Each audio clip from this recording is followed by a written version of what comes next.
महोदय,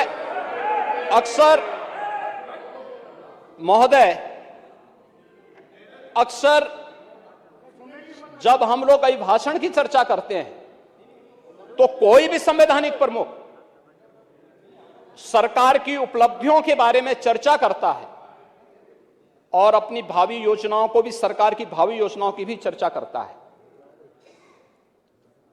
यह केवल उत्तर प्रदेश के अंदर नहीं हो रहा है, पूरे देश के अंदर हो रहा है, पूरे देश के अंदर होता है। ये संसदीय परंपराएं यही हैं। और यही नहीं होता है, संसद के संवैध सदन को जब महामहिम राष्ट्रपति जी संबोधित करती हैं तो वह भी सरकार की उपलब्धियों के साथ साथ भावी योजनाओं का चित्रण भी करती है। अभिभाषण ही दिग्दर्शन होता है शासन की उपलब्धियों का और भावी योजनाओं का। लेकिन आपको सहमति और असहमति के लिए सदन में चर्चा होती है। आप अपनी उपलब्धियों को बताइए ना, कौन ऐसा दल है जिसको प्रदेश के अंदर सत्ता में रहने का अवसर न मिला हो? और कई कई बार जनता ने अवसर दिया। अगर आज अपने कारनामों से जनता आपको ठुकरा रही है तो इसके लिए अपने कारनामों को दोषी ठहराइए, उत्तर प्रदेश की जनता को मत दोषी ठहराइए।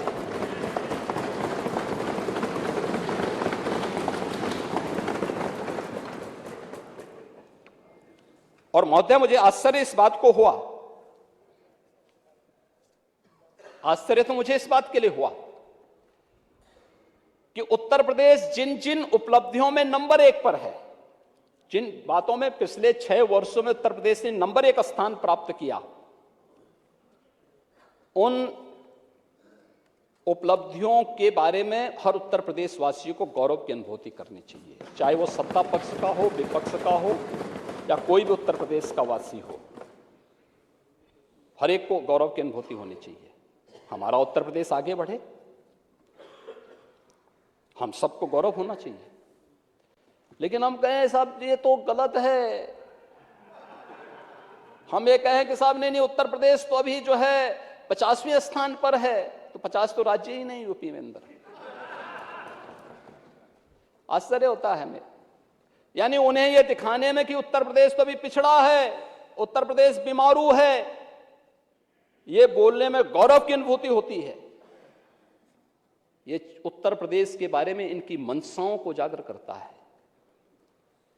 क्योंकि जब इनका शासन था तब कुछ कर नहीं पाए और आज डबल इंजन की सरकार डबल स्पीड के साथ उन योजनाओं को जमीनी धरातल पर उतार करके उत्तर प्रदेश के अंदर 25 करोड़ जनता को बिना भेदभाव के शासन की योजनाओं का लाभ दे रही है, तो उनको बुरा लगता है।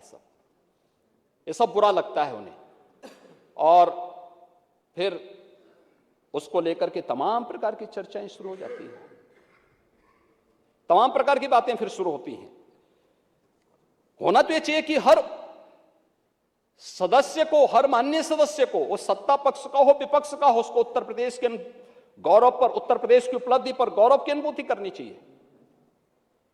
कमोबेश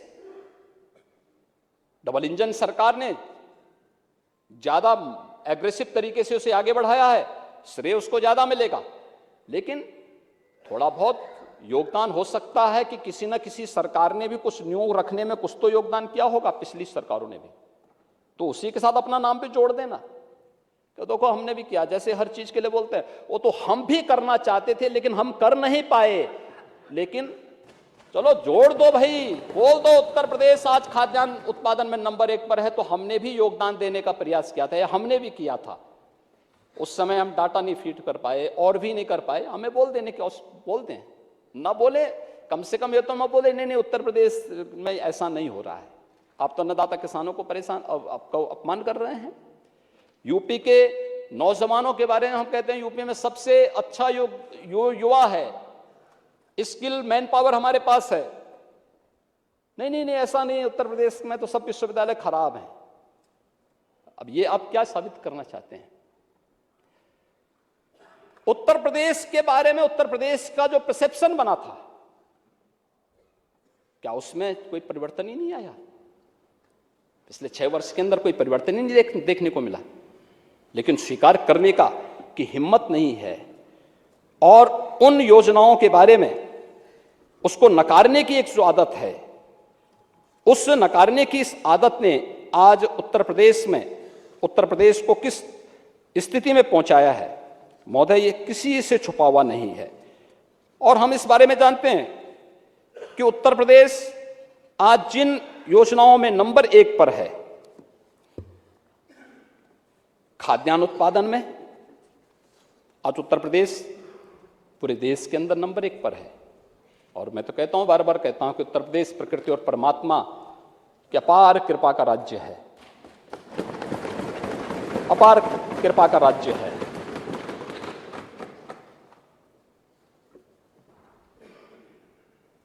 देश की कुल कृषि योग्य भूमि की 11% भूमि हमारे पास है, लेकिन उत्पादन हम करते हैं इसमें 20% खाद्यान्न का उत्पादन करते हैं। ये उत्तर प्रदेश की उपलब्धि है।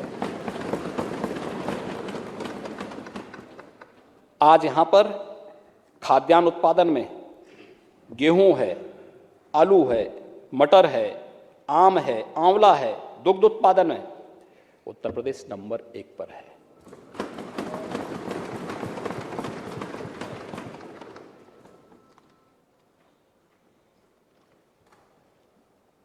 महोदय, गन्ना उत्पादन में उत्तर प्रदेश नंबर 1 पर है।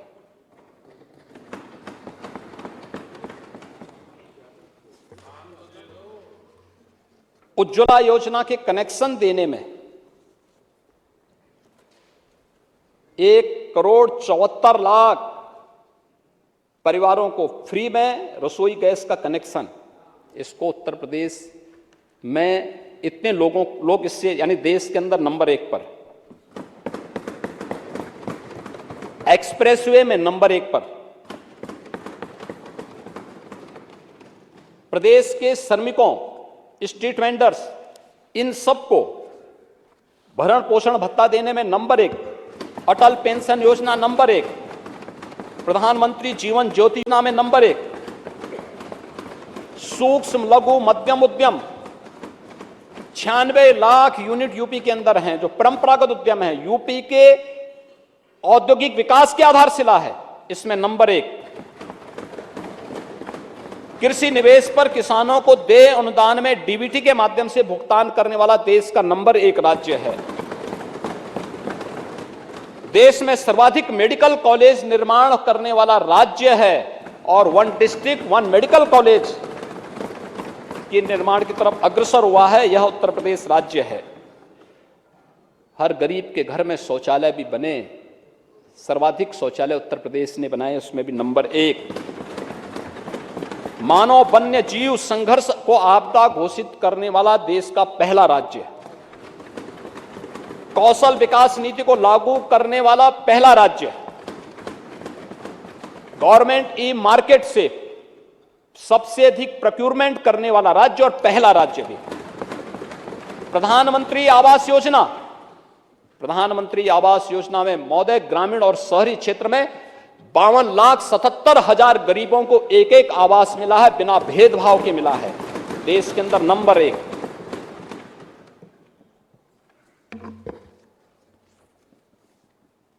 राज्य स्वास्थ्य नीति लागू करने वाला देश का पहला नंबर 1 का राज्य है। और महोदय, ई प्रोसिक्यूशन प्रणाली के प्रयोग में देश के अंदर नंबर 1 का राज्य है।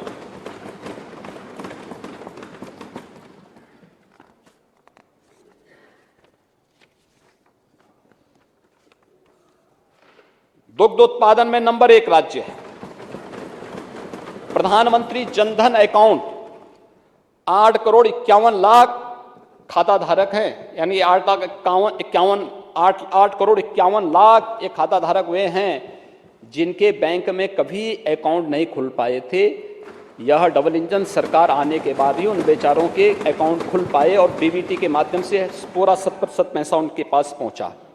स्वामित्व योजना, गांव में जिनका घर जहां पर उसका मालिक वहीं पे उसका मालिकाना अधिकार दे देना।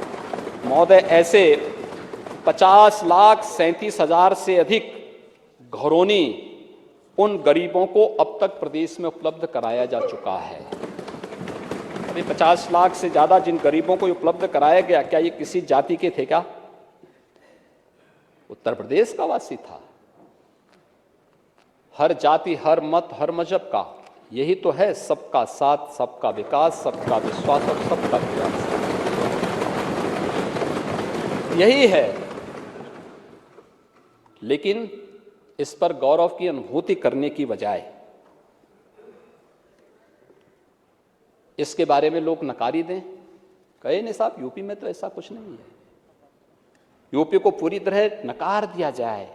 यूपी को आज भी हम वही आज से 7 साल 10 साल पहले जो यूपी था, जहां का यूथ अपनी पहचान छुपाने के लिए मजबूर होता था, अगर वही पे दिखाने का प्रयास कर रहे हैं तो आखिर हम यूपी के हितैषी हैं क्या? उत्तर प्रदेश के हितैषी हैं क्या? और इसलिए मुझे महोदय, एक बहुत बड़े विचारक हुए, उन्होंने एक बात कही थी, कुछ लोगों को भले ही बुरा लगेगा। उन्होंने कहा था कि शक्ति देना तो आसान है, लेकिन बुद्धि देना बहुत कठिन है।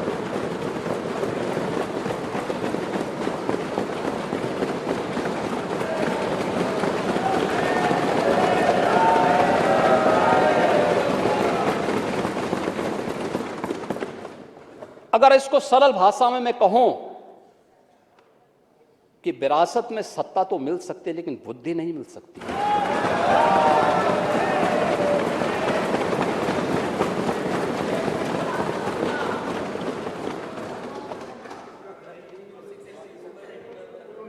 मैं आ रहा हूं, आपकी पूरी भावनाओं का सम्मान करूंगा।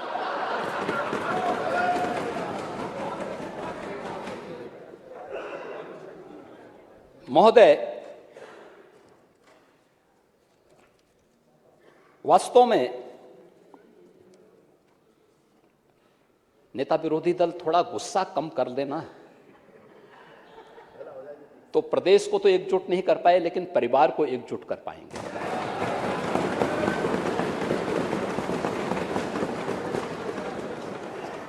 और मुझे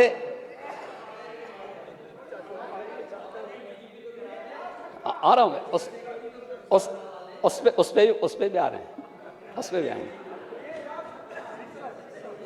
महोदय, सेक्रेटरी परमानेंट बनवा लें, अभी बताएंगे। हाँ, आ रहे हैं, आप चिंता मत करें, आराम से थोड़ा सुन लीजिए, बहुत धैर्य से सुनिए। महोदय, जब उत्तर प्रदेश की हम बात करते हैं, आप देखिए, एक विडंबना देखिए आप, उत्तर प्रदेश जिन चीजों से निकला है, जब हम उससे उभारने का प्रयास करते हैं, पूरी टीम यूपी जब उसके साथ जुड़ती है, एक साथ लग करके काम करती है। मैंने कभी नहीं कहा कि मैंने ये किया, मैं तो कहता हूं हमारी टीम काम कर रही है, एक टीम वर्क है। ये टीम वर्क का एक लघु उदाहरण अभी ग्लोबल इन्वेस्टर समिट में देखने को मिला। हमारे मंत्री समूह गए, दुनिया के 16 देशों में गए, 21 सिटी को कवर किया, हर वरिष्ठ मंत्री गया था। हमारे दूसरे मंत्रियों की एक टीम देश के 8 शहरों में भी गया, रोड शो किया, और हमारा हर सांसद विधायक अपने अपने जनपदों की रोड शो में जाकर के एक स्वस्थ प्रतिस्पर्धा को उसने जन्म दिया। यह है टीम वर्क। तब उत्तर प्रदेश में निवेश का एक भारी भरकम प्रस्ताव आया। परसेप्शन यूपी का खराब किसने किया था?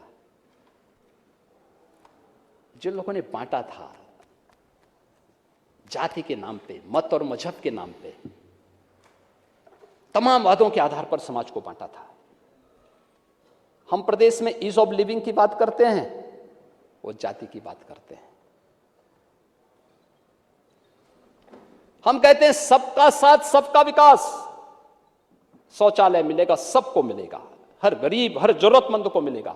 गरीब की कोई जाति नहीं होती है, उसका कोई मत और मजहब नहीं होता है, उसको शौचालय मिलना चाहिए, उसको आवास मिलना चाहिए, उसको विद्युत का कनेक्शन मिलना चाहिए, उसको रोजगार मिलना चाहिए, उसके खेत तक पानी पहुंचना चाहिए, और उसको शासन में रोजगार में कोई भेदभाव नहीं मिलना चाहिए। जब हम इस बात करते हैं,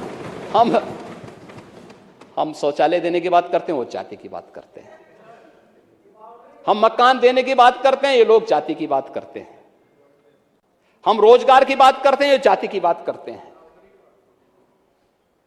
हम एक अन्नदाता किसान के खेत में पानी पहुंचाने की बात करते हैं, ये लोग जाति की बात करते हैं। हम किसान की उपज को दुगना दाम देने की बात करते हैं, ये लोग जाति की बात करते हैं। हम ईज ऑफ डूइंग बिजनेस के माध्यम से उत्तर प्रदेश का औद्योगिकीकरण हो, ये लोग जाति की बात करते हैं।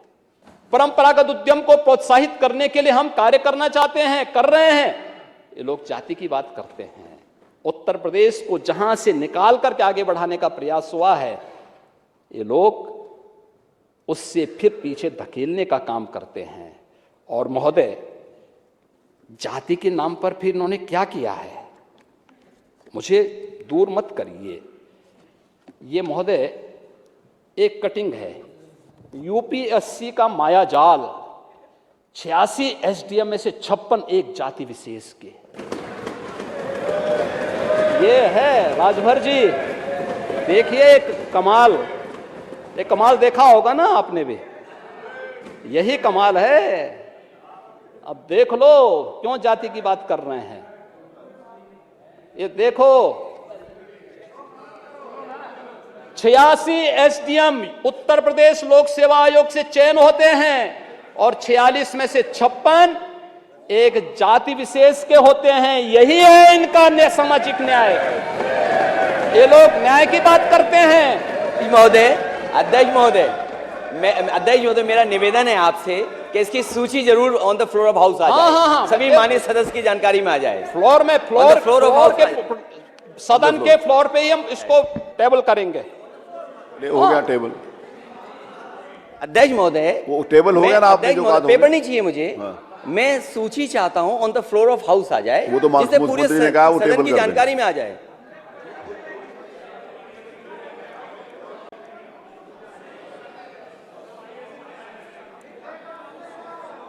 महोदय, अध्यक्ष महोदय, ये सच्चाई है। 56 सेलेक्ट और उनकी सूची उस मुख्यमंत्री समय जारी कर के दें। बोला तो उसका है।